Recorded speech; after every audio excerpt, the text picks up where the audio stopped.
Você critica a mídia como instrumento, mas afirma que deve se focar no plano tecnológico na abordagem da recepção, dentro do seu texto. Isso não seria instrumentalizá-la? Não. A dimensão instrumental é apenas parte da tecnologia. Todo objeto técnico tem uma dimensão instrumental, quer dizer, serve para. Você pode olhar qualquer objeto técnico e você sabe dizer a função dele, ou pode aprender rapidamente para que serve. A tecnologia não é isso apenas. A tecnologia pode ser pensada de outras maneiras, e é necessário pensá-la de outras maneiras. Por exemplo, como sistema funcional, por exemplo, como uma equação simbólica da realidade. Então são aí duas opções que nos mostram que a tecnologia não se reduz ao seu aspecto instrumental, ainda que isso seja importante. No caso dos meios de comunicação, reduzir ao aspecto instrumental significa perder a dimensão dos meios de comunicação, porque a significação passa a estar no outro polo, ou seja, por exemplo, quando a comunicação, o meio de comunicação é reduzido à ideologia, a um veículo de ideologia, um instrumento para veicular a ideologia, a discussão passa a ser ideologia e não o próprio veículo. Então, esse é um exemplo que eu acho que pode clarear um pouco o que eu quero dizer com perder o aspecto tecnológico. O aspecto tecnológico é apenas um transporte, é apenas um meio neutro, é apenas uma passagem para um outro assunto, que lá sim nós encontraremos a significação da comunicação, no caso a ideologia. Você aborda o consumo como um desejo de inclusão na sociedade de consumo. Isso, paradoxalmente. Isso. Entretanto, existe uma outra vertente de autores como Canclin, de Sertor, eles pensam o consumo como tática, como apropriação. Então, no caso dos rolezinhos, o consumo não poderia ser pensado nessa perspectiva de tática e apropriação? Ou seja, não só como uma inclusão, mas como uma apropriação das práticas dominantes a seu favor? Exatamente isso que eu critico.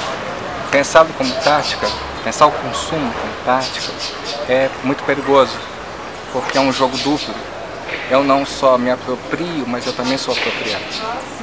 Então, nesse sentido, interessa ao capitalismo, certo? Se eu lhe vendo alguma coisa e você pode fazer o que quiser com isso, e até subverter o capitalismo, na verdade nunca, porque você fez o jogo que o capitalismo quer que se faça, ou seja, da compra, do trabalho, de produtor e consumidor, ou seja, todo um sistema onde o capitalismo pode funcionar perfeitamente. Espera-se que isso aconteça. Como fazer a recepção a partir das novas mídias, já que você afirma que as mesmas não se enquadram bem no conceito? Então, um dos problemas de recepção, do conceito de recepção, é que ele realmente se aplica melhor aos meios tradicionais, ou seja, de massa, os meios de massa. Mas isso não quer dizer que ele tenha desaparecido, nem que ele não possa ser readaptado. O que está acontecendo é que ele ficou preso em uma estrutura que é a recepção como uma estrutura de resistência ao sistema capitalista, ao sistema de classe, ou a estrutura de recepção, antropologicamente falando, né? Então, enquanto um tecido social é outra coisa, mas enquanto uma etnia, não, como uma tribo urbana, outras figuras desse gênero, funcionaria como uma instância de decodificação da mensagem. Ora, isso daí são interpretações válidas, férteis, mas que ao mesmo tempo colocam problemas e não esgotam o leque de possibilidades de problematização da recepção. Então, como alguns questionaram, não?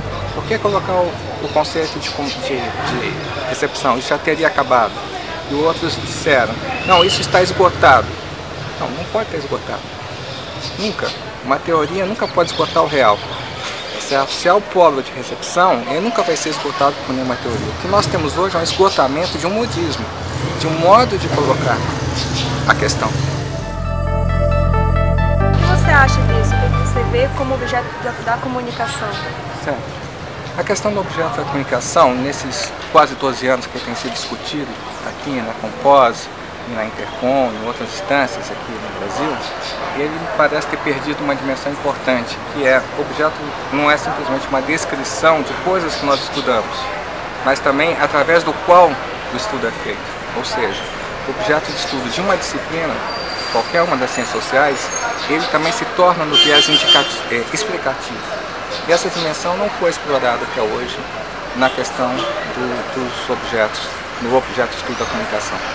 Então, me parece que a discussão foi até um certo ponto e ela não conseguiu desenvolver talvez o essencial.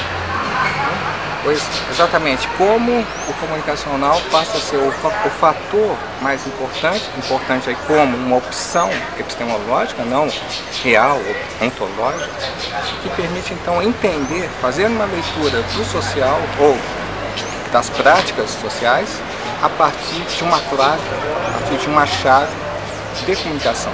Então, uma leitura do social a partir de ter essa clave. Certo? Então, eu acho que isso que pouca gente entendeu na questão do objeto de estudo. Ficou muito marcado por um único aspecto, o objeto como uma descrição do fenômeno, da coisa que nós estudamos. Isso não é a discussão exata do objeto de estudo, nem a parte que mais interessa a discussão do objeto de estudo. Ok, muito obrigada, professor.